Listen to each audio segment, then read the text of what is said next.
Assalamualaikum warahmatullahi wabarakatuh.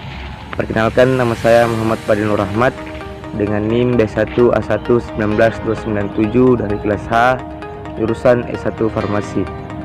Ya, di sini saya akan menjelaskan beberapa materi. Yang pertama, materi dan energi. Yang kedua, sistem periodik unsur. Yang ketiga, ikatan ion. Yang keempat, ikatan kovalen. Yang kelima itu ikatan logam dan hidrogen, dan yang terakhir itu ikatan van der Waals. Materi pertama yang akan saya bawakan yaitu tentang materi dan energi. Yang harus kita ketahui itu pengertian dari materi dulu. Apa itu materi? Materi itu secara umum adalah sesuatu yang memiliki massa dan menempati volume. Sifat materi itu terbagi menjadi dua, yaitu sifat fisika dan sifat kimia. Sifat fisika itu adalah sifat yang tidak berhubungan dengan pembentukan zat baru. Adapun sifat fisika itu terbagi menjadi dua, yaitu sifat intensif dan ekstensif. Sifat intensif dari fisika itu adalah sifat yang tidak berhubungan dengan pembentukan jumlah dan ukuran zat. Yang kedua itu sifat ekstensif, itu adalah sifat yang berhubungan dengan ukuran dan jumlah zat. Terus pengertian dari sifat kimia adalah sifat materi yang berhubungan dengan pembentukan zat baru. Ya, materi selanjutnya adalah energi. Apa itu energi? Energi adalah kemampuan untuk melakukan suatu usaha. Terus energi itu dapat diperoleh melalui oksidasi atau pembakaran. Misalnya makanan yang masuk ke dalam tubuh atau makanan yang dicerna dalam tubuh. Bahan sumber energi atau sumber daya alam. Terus adapun bentuk-bentuk energi yaitu energi mekanik, energi panas, energi listrik, energi kimia, dan energi bunyi, dan matahari, dan energi nuklir. Adapun materi kedua yang saya bawakan yaitu sistem produk unsur. Sistem produk unsur adalah susunan unsur-unsur berdasarkan urutan nomor atom dan kemiripan sifat unsur-unsur tersebut. Adapun sifat periodik unsur yang pertama itu adalah sifat logam, jari-jari atom, jari-jari ion, energi ionisasi, afinitas elektron, dan elektronik. Adapun materi selanjutnya itu tentang ikatan ion. Ikatan ion terjadi akibat adanya serah terima antara elektron sehingga membentuk ion positif dan ion negatif, dan konfigurasi elektronnya sama dengan gas mulia.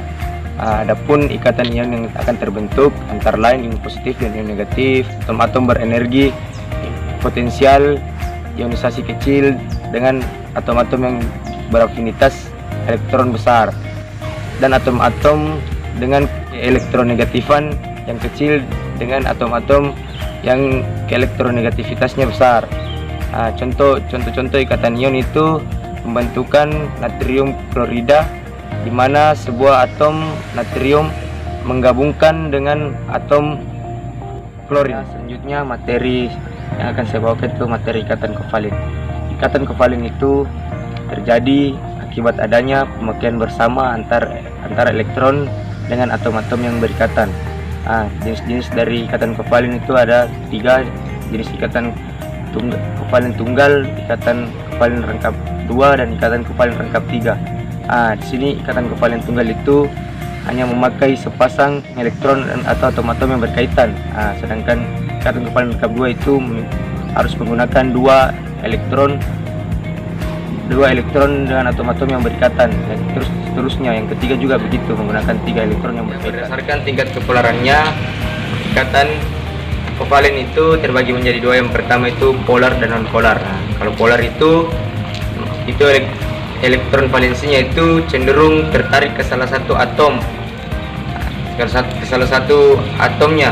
Yang kedua itu non polar. Kalau non polar itu dia itu tertarik sama kuat dari atom-atom yang berikatan. Berikut ini contoh dari polar dan non polar.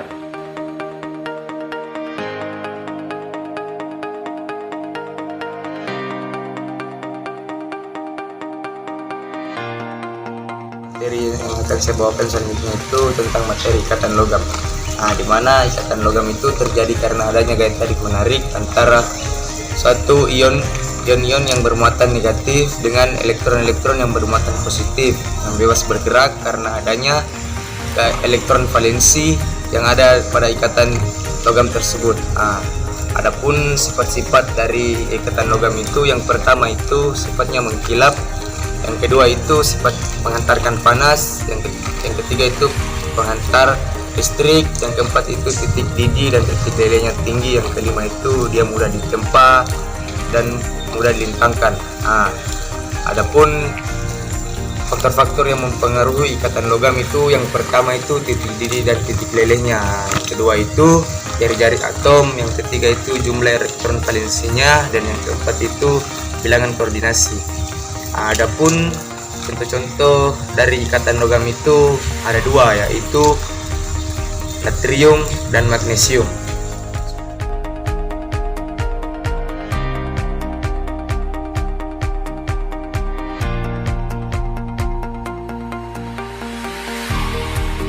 Selanjutnya itu adalah ikatan hidrogen.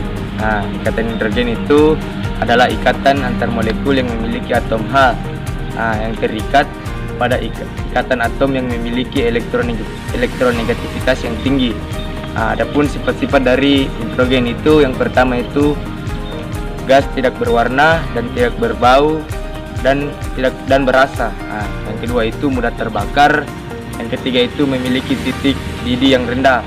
Adapun jenis-jenis dari hidrogen itu sendiri, yang pertama itu ikatan hidrogen intermolekular dan intramolekuler. Intermolekul. Yang pertama itu intermolekul itu memiliki dua molekul yang berbeda, sedangkan yang intramolekul itu hanya memiliki satu molekul yang berbeda.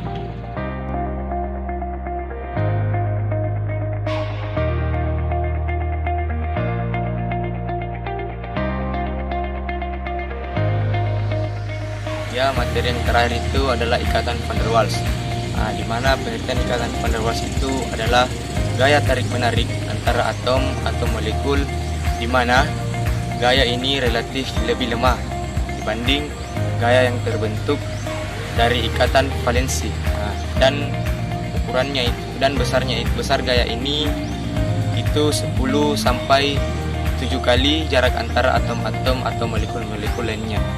Adapun beberapa gaya van der Waals itu dibagi menjadi 3 macam, yaitu yang pertama itu gaya elektrostatis. Gaya ini meliputi yang pertama itu molekul ionik dengan molekul ionik, yang kedua itu dipol permanen dan dipol permanen. Yang kedua itu gaya DB. Gaya DB itu merupakan interaksi antara dipol permanen dengan dipol terinduksi. Yang ketiga itu gaya London. Gaya London itu adalah interaksi antara dipol sementara dengan dipol terinduksi. Berdasarkan tingkat kepolarannya itu, ikatan van der Waals itu terbagi menjadi 5, yaitu yang pertama itu ikatan ion dipol. Interaksi ion dipol. Interaksi ion dipol itu adalah interaksi antara ion dengan senyawa kovalen polar. Yang kedua itu interaksi dipol-dipol. Interaksi dipol-dipol itu dimana interaksi ion dengan kovalen polar, senyawa kovalen polar. Yang ketiga itu interaksi ion dipol terinduksi. Dimana itu interaksi dengan ion dipol adalah interaksi antara ion dengan senyawa kovalen polar itu terinduksi. Yang keempat itu interaksi dipol terinduksi. Yang kelima itu interaksi antara dipol terinduksi dengan dipol terinduksi. Ya, itulah tadi beberapa materi yang bisa saya bawakan.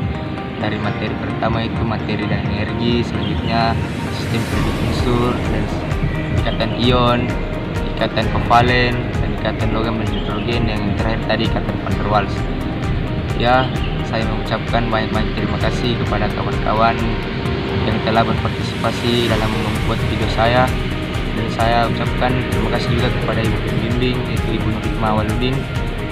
Dan sekiranya saya tutup sampai di sini video dari saya dengan ucapan wabillahi taufiq wal hidayah. Wassalamualaikum warahmatullahi wabarakatuh.